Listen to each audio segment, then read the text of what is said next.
덤프트럭이 달려옵니다. 신호는 초록불. 그리고 길을 건너는 한 여자. 최화영이 그 여자를 죽이라고 명령했습니다. 그런데 죽어야 할 사람은 따로 있었습니다. 30년 전에 시작된 거짓말이 49회, 바로 오늘 파국으로 치닫습니다. 그리고 이 모든 비극의 설계자는 처음부터 단 한 명이었습니다. 최화영은 오늘 오장미를 죽이라고 명령했습니다. 잠깐 시작하기 전에 구독과 좋아요 꼭 부탁드립니다. 여러분의 작은 클릭 하나가 더 좋은 리뷰를 만드는 힘이 됩니다. 오늘 회차를 이해하려면 먼저 이 구조를 머릿속에 새겨야 합니다. 지금 최화영 집에 살고 있는 마서린은 진짜 마서린이 아닙니다. 오장미입니다. 그리고 반찬 가게에서 정숙희 곁을 지키는 오장미는 진짜 마서린입니다. 두 여자는 서로의 삶을 바꿔 살기로 했습니다. 표면상으로는 협력이지만 사실 이 선택에는 각자의 절박함이 담겨 있습니다. 오장미에게는 분노가 있었고 마서린에게는 죄책감이 있었습니다. 그런데 이 위장이 벌써 삐걱거리기 시작합니다. 오장미는 최화영 집에서 마서린처럼 행동해야 하는데 분노를 참지 못하고 감정이 새어나옵니다. 최화영의 눈에 뭔가 달라 보이기 시작한 것도 바로 이 감정의 균열 때문입니다. 반면 마서린은 반찬 가게에서 오장미 역할을 하면서 정숙희와 점점 가까워지고 있습니다. 그런데 그 가까워짐이 마서린에게는 또 다른 균열입니다. 정들면 안 된다는 걸 알면서도 정이 들어버리는 것. 그것이 마서린을 가장 위험한 처지로 몰아넣습니다. 마서린의 대사를 들어보십시오. 내 손으로 날 키워준 엄마를 신고할 수 없어서 너한테 맡긴 거라고. 나한테 평화로운 하루도 줄 순 없는 거야. 이 말은 단순한 하소연이 아닙니다. 마서린을 향한 간접적인 압박입니다. 내가 할 수 없으니 내가 해라. 서린이는 이 싸움을 처음부터 자신의 손을 최대한 덜 더럽히는 방식으로 설계하고 있는 걸까요? 아니면 정말로 자신이 키워준 엄마를 신고하는 것이 두려운 것일까요? 이 두 가지 감정이 동시에 존재한다는 것, 그것이 서린이라는 인물을 단순한 피해자로만 볼 수 없게 만드는 이유입니다. 반면 마서린은 다릅니다. 신호등 앞에서 오장미를 바라보며 속으로 이렇게 생각합니다. 오장미, 넌 우리 엄마를 몰라. 엄마가 얼마나 무서운 분인지. 너 같은 피라미가 이길 수 있는 상대가 아니라고. 최화영을 엄마라고 부르는 마서린. 이 여자는 최화영의 악행을 알면서도 동시에 그녀를 엄마라고 부릅니다. 이 심리적 모순이 49회 내내 마서린을 가장 위험한 인물로 만드는 요인입니다. 그녀는 최화영을 막으려 하지만 그 방식이 오히려 오장미를 위험에 빠뜨리는 선택이었습니다. 여기서 한 가지 더 짚어야 할 것이 있습니다. 마서린이 오장미에게 오늘 밤만 참아라고 하면서 내일 증거를 주겠다고 약속합니다. 그런데 마서린은 정말 증거를 가지고 있을까요? 아니면 오늘 하루를 넘기기 위한 시간 벌기였을까요? 이 약속이 지켜지지 않으면 오장미와 마서린의 협력관계 자체가 무너집니다. 그리고 그 균열이 최화영에게 치명적인 기회를 줄 수 있습니다. 최화영. 겉으로는 드림호텔 대표이자 능력 있는 여성 사업가입니다. 포럼 대응, 해외 귀빈 숙소 배정, VIP 계약 관리. 이른 아침부터 시아버님 마대창에게 보고하고 출근하는 그야말로 완벽한 커리어우먼의 이미지를 연출합니다. 심지어 강준호와의 대화에서도 최화영은 흔들리지 않습니다. 후배 셰프를 미식 행사에 내보내겠다는 준호의 말에 역시 우리 강본, 후배들 생각하는 것도 그릇이 커라며 자연스럽게 칭찬합니다. 그리고 곧바로 서린마서린으로 위장한 오장미과의 식사 자리를 제안하며 준호를 슬쩍 떠보기도 합니다. 이 여자의 머릿속에서는 사업, 가족 통제, 인간관계 관리가 동시에 돌아가고 있습니다. 그런데 오늘 최화영이 진짜로 한 일은 무엇입니까? 이강혁에게 살인 지시를 내렸습니다. 대상은 반찬 가게의 오장미, 실제로는 마서린입니다. 최화영은 자신의 친딸을 죽이라고 명령한 것입니다. 그것도 모르고. 여기서 섬뜩한 지점이 있습니다. 최화영이 달력에 오장미 이름을 적었다가 지웠습니다. 오늘 날짜에 집에 돌아온 오장미, 실제로는 최화영의 집에 위장 침투한 진짜 오장미는 그 흔적을 발견하고 이렇게 혼잣말합니다. 왜 내 이름을 이렇게 쓰고 지웠지? 날짜는 오늘인데 오늘 무슨 일이 있나? 최화영, 또 무슨 꽁꽁인 거야? 달력에 이름을 쓰고 지웠다는 것. 이것은 단순한 메모 실수가 아닙니다. 처음에 계획을 세웠다가 흔적을 지운 것입니다. 지우려 했지만 완전히 지워지지 않은 자국처럼 채화영의 범행 계획도 49회에서 결국 드러나기 시작합니다. 채화영은 밤사이 마서린 위장한 오장미이 외출했다가 늦게 들어온 것을 이미 파악했습니다. 염산월에게 감시를 강화하라고 지시하고 금 아줌마에게도 단속을 명령합니다. 이 여자의 촉은 예리합니다. 뭔가 달라졌다는 것을 느끼고 있습니다. 그러나 그녀가 의심하는 방향은 아직 비틀려 있습니다. 채화영은 집안의 마서린이 이상하다고 느끼면서 동시에 반찬 가게의 오장미를 제거하려 합니다. 두 여자가 바뀌어 있다는 사실은 꿈에도 모릅니다. 그 비틀림이 오늘 최대의 비극을 만들어냅니다. 채화영이 가장 두려워하는 것이 무엇인지 생각해 보십시오. 드러나는 것입니다. 30년간 쌓아온 거짓의 탑이 무너지는 것. 그래서 그녀는 위험 요소를 미리 제거하려 합니다. 그런데 이번에는 그 제거 대상이 바뀌어 있었습니다. 이것이 채화영이 스스로 판 함정입니다. 오장미는 이 회차에서 감정의 롤러코스터를 탑니다. 오장미를 압박하는 장면에서는 분노가 폭발 직전이고 한강 앞에 서서는 아버지의 죽음을 떠올리며 눈물을 흘립니다. 한강 장면은 특히 중요합니다. 오장미는 강백호와 함께 한강변에 서서 속으로 이렇게 생각합니다. 채화영이 우리 아빠까지 돌아가시게 만든 거야. 우리 아빠가 드림호텔에 가서 쌍둥이란 사실을 알게 된 거야. 그래서 채화영 내가 우리 아빠 돌아가시게 한 거냐고. 이 독백은 단순한 슬픔이 아닙니다. 오장미의 복수심이 이제 아버지의 죽음까지 포함해서 새롭게 불타오르는 장면입니다. 그녀의 내면을 보면 채화영이 자신의 아버지 죽음과도 연결되어 있다는 확신이 생겨나고 있습니다. 드림호텔, 쌍둥이, 그리고 아버지의 죽음. 이 세 가지가 하나로 연결되는 순간 오장미의 복수는 단순한 진실 폭로를 넘어섭니다. 그것은 존재의 전부를 건 싸움이 됩니다. 그런데 여기서 질문입니다. 오장미는 정말 피해자일까요? 그녀는 마서린에게 증거를 내놓으라고 압박합니다. 증거가 없으면 다음 날까지 기다리라고 하면서도 자신은 채화영 집에서 정보를 빼내려 합니다. 이 여자의 행동은 정의 실현인가요? 아니면 또 다른 계산인가요? 오장미가 마서린을 이용하고 있는 것은 아닐까요? 마서린의 죄책감을 무기로 써서 자신이 직접 하기 어려운 일을 대신하게 만드는 구조. 이것이 우연이라고 볼 수 있을까요? 마서린 충성과 배신의 경계에 선 여자. 마서린의 심리는 이 드라마에서 가장 복잡합니다. 그녀는 채화영이 유괴범이자 살인 미수범이라는 것을 압니다. 하지만 동시에 30년간 자신을 키워준 엄마라는 감정도 지우지 못합니다. 반찬 가게에서 정수키를 보는 마서린의 눈빛을 보십시오. 자꾸 보면 정들어서 안 되는데. 난 내 갈 길 갈 거야. 라고 혼잣말하면서도 정수키의 손을 잡고 나 많이 이뻐. 아주 많이라고 말하며 웃습니다. 이 여자는 자신이 진짜 딸이라는 것을 알면서 엄마를 엄마라고 부르지 못하는 상황에 있습니다. 그 감정이 얼마나 복잡하고 아플지. 시청자들이 마서린에게 감정이입하게 되는 것이 바로 이 장면 때문입니다. 마서린이 오장미에게 증거를 내일 주겠다고 하면서 내뱉는 말이 있습니다. 오장미 오늘 밤만 참아. 안 그럼 내가 죽어. 내가 죽는다고. 내가 죽는다는 표현이 단순한 과장일까요? 아니면 마서린은 채화영 곁에 있는 것이 얼마나 위험한 일인지 이미 알고 있는 것일까요?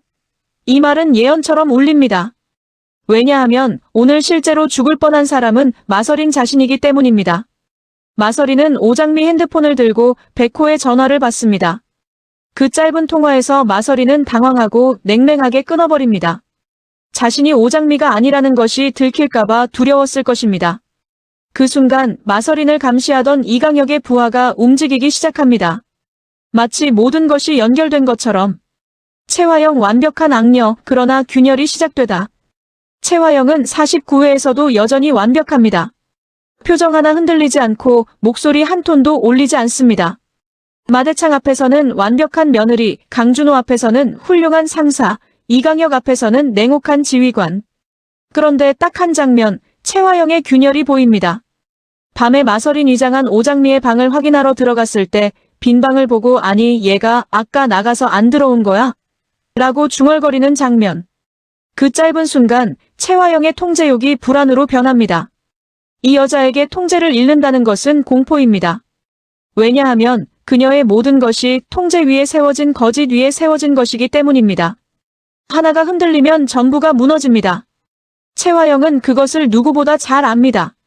최화영이 강준호에게 마서린 위장한 오장밋과 셋이서 식사를 하자고 제안하는 장면도 의미심장합니다. 준호는 단칼에 거절하고 나가버립니다. 최화영은 그 뒷모습을 보며 내 아들 언제 봐도 멋져라고 중얼거립니다. 이 여자는 자신의 계획이 조금씩 어긋나고 있다는 것을 감지하면서도 겉으로는 여유 있는 척합니다. 그 여유가 점점 연기처럼 느껴지기 시작합니다. 강백호는 이 드라마에서 순수한 조력자처럼 보입니다. 오장미가 힘들 때 곁에 있고 한강으로 데려가고 차 안에서 잠든 그녀를 바라보며 이렇게 말합니다. 장미씨, 내가 지켜줄게요. 아무 걱정 말고 자요. 미안하고 사랑해요, 장미씨. 아름다운 장면입니다. 그런데 백호는 오장미가 완전 딴 사람 같다고 느끼면서도 그냥 넘어갑니다. 안경을 벗고 렌즈를 끼고 스타일이 완전히 달라진 여자를 보고도 선봤어요? 라고 가볍게 묻고 끝냅니다. 이것이 순수한 무지인가요? 아니면 보이는 것이 달라도 사랑이라는 감정이 그것을 무시하게 만드는 것일까요? 백호가 한강으로 오장미를 데려가는 장면도 다시 봐야 합니다. 오장미가 마음이 너무 답답해요. 바람 좀 쐬고 싶어요 라고 하자 백호는 아무 말 없이 한강으로 향합니다. 묻지도 따지지도 않고. 이것이 진짜 사랑의 모습처럼 보이지만 동시에 생각해야 할 것이 있습니다. 백호는 오장미의 상황을 얼마나 알고 있을까요? 알고 있으면서도 모른 척하는 것은 아닐까요? 가장 충격적인 장면은 바로 이것입니다. 신호등, 초록불, 달려오는 덤프트럭, 그리고 길을 건너는 마서린 오장미로 위장한 이강혁의 부하들은 오장미 실제로는 마서린을 표적으로 삼아 따라붙었습니다. 그런데 여기서 이상한 점이 있습니다. 이강혁의 부하가 처음 등장할 때 마서린이 전화를 받느라 신호등을 놓치는 장면이 있습니다. 부하는 왜 안 건너는 거야 라고 묻습니다.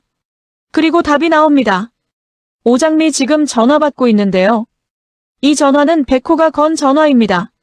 즉 백호의 전화가 마서린의 발걸음을 멈추게 만들었고 그 순간이 오히려 부하들에게 표적을 확인할 시간을 주었습니다. 백호는 오장미를 사랑한다면서 자신도 모르게 그녀 실제로는 마서린을 위험에 노출시킨 것입니다. 정말 이 타이밍이 우연일까요? 그리고 한 가지 더. 마서린은 오장미 폰으로 백호와 통화하면서 자신이 오장미가 아니라는 것을 들킬 뻔했습니다. 무슨 볼일? 나 지금 길 건너야 되는데 전화 때문에 신호도 놓쳤잖아요. 이 대화, 백호는 눈치채지 못했을까요? 목소리가 다르다는 것을, 말투가 다르다는 것을. 평소에 오장미라면 절대 하지 않을 냉랭한 말투였습니다. 백호는 정말 눈치채지 못한 것일까요? 아니면 눈치채고도 모른 척한 것일까요? 또 하나. 최화영이 달력에 오장미 이름을 쓰고 지운 날짜 오늘. 그리고 오늘 덤프트럭 사건이 발생했습니다. 계획이었습니다. 최화영은 오늘 오장미를 제거하려 했습니다. 그런데 지워진 이름, 과연 이것이 단순한 일정 취소일까요? 아니면 더 치밀하게 감춘 계획의 흔적일까요? 지운 것이 오히려 더 많은 것을 드러내고 있습니다. 정숙희를 보십시오. 옷의 지능으로 퇴행했다는 그녀가 마서린 오장미로 위장한의 팔을 꼭 붙잡으며 오키토키 없어지면 안 된다고 말합니다. 그녀는 앞에 있는 사람이 진짜 딸이 아니라는 것을 알고 있는 걸까요? 아니면 본능적으로 뭔가 달라진 것을 느끼는 걸까요? 5세의 지능을 가진 여자가 30년 만에 돌아온 진짜 딸을 알아보지 못하는 것이 과연 당연한 일일까요? 모성은 이성이 아닙니다. 본능입니다. 정숙희가 오장미 실제로는 마서린의 팔을 잡고 놓지 않는 그 장면. 그것이 이 드라마에서 가장 잔인하고 가장 진실에 가까운 순간이었습니다. 그리고 오태평. 반찬 가게를 지키는 이 남자는 오장미 실제로는 마서린에게 요즘 바쁘다. 또 어디 가냐? 라고 묻습니다. 그리고 내가 친구가 있어. 일한다고 만나던 친구들도 다 떨어져 나갔으면서 라고 합니다. 이 말은 단순한 핀잔이 아닙니다. 오장미 마서린과 평소와 달라졌다는 것을 오빠인 오태평이 느끼고 있다는 신호일 수 있습니다. 오태평은 눈치채고 있는 걸까요? 덤프트럭이 마서린을 향해 달려갑니다. 오장미가 안 돼! 를 외칩니다. 이 장면 이후 세 가지 방향의 전개가 가능합니다. 첫째, 마서린이 살아남는다면 최화영은 자신이 친딸을 죽이려 했다는 사실을 모른 채 오장미를 제거하는 데 실패했다고 판단할 것입니다. 그리고 더 극단적인 방법을 모색할 가능성이 있습니다. 이 경우 채화영의 폭주는 걷잡을 수 없어집니다. 한 번 살인을 시도했다가 실패한 사람은 더 조심스러워지거나 아니면 더 대담해집니다. 채화영은 어느 쪽일까요? 둘째, 마서린이 부상을 입는다면 신분이 드러날 위기가 옵니다. 병원에서 신분 확인이 이루어질 수 있고 두 여자의 위장이 무너지기 시작할 것입니다. 그 순간부터 채화영의 계획 전체가 오류로 가득 찼다는 것이 밝혀집니다. 그리고 마대창도 강준호도 더 이상 외면할 수 없게 됩니다. 셋째, 그리고 가장 극단적인 가능성. 오장미가 마서린을 구하는 과정에서 강백호가 개입합니다. 백호가 현장에 나타난다면 그는 단순한 조력자가 아니라 이 싸움의 핵심 변수가 됩니다. 백호가 움직이기 시작하면 채화영의 가장 취약한 고리인 강준호와의 관계에도 균열이 생길 수 있습니다. 아버지와 아들이 같은 여자를 두고 다른 편에 서는 상황. 이것이 이 드라마가 향하는 가장 충격적인 방향일 수 있습니다. 마대창. 지금까지 방관자처럼 서 있던 이 남자가 더 이상 집안의 이상한 기류를 외면할 수 없는 순간이 다가오고 있습니다. 호텔 VIP 계약 문제, 채화영의 이상한 행동, 염산월과의 갈등. 이 모든 것이 마대창을 압박하고 있습니다. 모든 폭풍이 한 점으로 수렴할 때 마대창은 어느 편에 서게 될까요? 오태평도 변수입니다. 반찬가게 가까이까지 위협이 뻗쳐오는 이 상황에서 이 남자가 끝까지 가족을 지키는 평범한 영웅으로 남을 수 있을까요? 아니면 그도 무언가 감추고 있는 것이 있을까요? 오태평이 오장미 마서린의 변화를 눈치채고 있다면 그 다음 행동은 무엇일까요? 이 회차에서 많은 분들이 지나칠 수 있는 인물 두 명이 있습니다. 강남봉과 염산월입니다. 염산월은 채화영의 명령을 받아 마서린 위장한 오장미를 감시합니다. 그런데 이 감시가 굉장히 느슨합니다. 자는 척하는 오장미를 확인하고는 그냥 나가버립니다. 염산월이 정말 채화영에게 충성하는 인물이라면 더 철저하게 확인해야 했을 것입니다. 눈을 들어 얼굴을 확인했다면 뭔가 다르다는 것을 느꼈을 수도 있습니다. 이 여자 혹시 알면서 모른 척하는 건 아닐까요? 채화영의 약점을 쥐기 위해 상황을 관찰하고 있는 건 아닐까요? 염산월은 채화영과 대립각을 세우고 있습니다. 내가 화영이는이라고 부르며 불만을 드러내고 채화영의 명령을 마지못해 따릅니다. 이 여자는 채화영의 적인지 동료인지 아니면 그 둘 사이 어딘가에 있는 존재인지 아직 명확하지 않습니다. 그 모호함이 염산호를 이 드라마에서 가장 예측 불가능한 인물로 만듭니다. 강남봉은 49회에서 조용히 실마리를 찾으려 합니다. 이 인물이 채화영의 과거 어디까지 알고 있는지 그리고 그 알을 언제 어떻게 사용할지가 이 드라마 후반부의 또 다른 폭탄입니다. 강남봉이 움직이기 시작하면 채화영이 쌓아온 30년의 거짓이 다른 방향에서도 무너지기 시작할 수 있습니다. 이 드라마에서 가장 순수하고 가장 가슴 아픈 인물을 꼽으라면 정숙희입니다. 5세 수준으로 퇴행했지만 그녀는 토끼 인형을 꼭 안고 딸을 기다립니다. 그 딸이 진짜 딸인지 아닌지도 모르면서 정숙희가 마서린 오장미로 위장한의 팔을 잡으며 스키 오키토키다. 오키토키 없어지면 안 된다고 말하는 장면. 그 뒤에 오장미 실제로는 마서린가 내일 온대. 내일 오장미 오면 내일 다시 삼시 우리 뭉치자고 달래주는 장면. 이 짧은 교환이 이 드라마 전체의 비극을 압축적으로 담고 있습니다. 오키 없다. 내일 온대. 이 짧은 대화가 왜 이렇게 마음을 찌를까요? 정숙희는 30년 동안 딸을 잃어버리고도 자신이 잃어버린 줄 몰랐습니다. 그리고 지금 딸인 척하는 낯선 여자를 딸이라고 붙잡고 있습니다. 그 팔에 담긴 힘이 이 드라마 전체의 비극을 요약합니다. 채화영이 만들어낸 거짓말이 가장 먼저 상처를 입힌 것은 마서린도 오장미도 아니었습니다. 아무것도 모르는 채로 딸을 잃어버린 이 작은 여자였습니다. 그리고 지금도 그 상처는 치유되지 않은 채 5세의 마음속에 그대로 남아있습니다. 딸을 기다리는 마음으로. 정숙희의 존재는 이 드라마가 단순한 복수극이 아니라는 것을 보여줍니다. 이것은 빼앗긴 삶에 대한 이야기입니다. 빼앗긴 모성에 대한 이야기입니다. 그리고 그 상실이 얼마나 오래, 얼마나 깊게 사람을 망가뜨리는지에 대한 이야기입니다. 마서린은 살아남을까요?